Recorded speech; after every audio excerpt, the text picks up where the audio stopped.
আসসালামু আলাইকুম।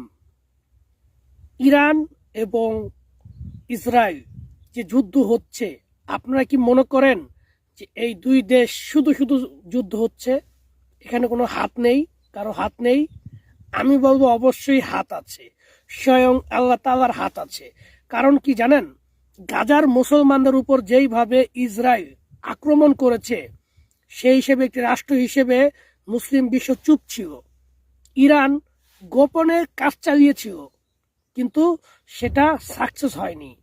কিন্তু আল্লাহরই একটা নিশানা ছিল যে মৌমাছির চাকে কেউ চাক মারবে, ইটা মারবে, আর মৌমাছি এসে তাদেরকে কামড় দিবে। সেই কোন একটি উসিলার বিনিময়ে ইসরায়েল প্রথম ইরানে এসে যুদ্ধ করেছে। এখন ইসরায়েল বুঝতে পারছে যে এটার মৌমাছির কামড়ের চাইতেও ভয়াবহ কি করেছি। এটা ছিল আল্লাহর আইন, এটা দুই দেশের যুদ্ধর হিসাব নয়, এটা আল্লাহ তাআলাই কোনো না কোনো উসিলার বিনিময়ে এই কাজটি করেছে।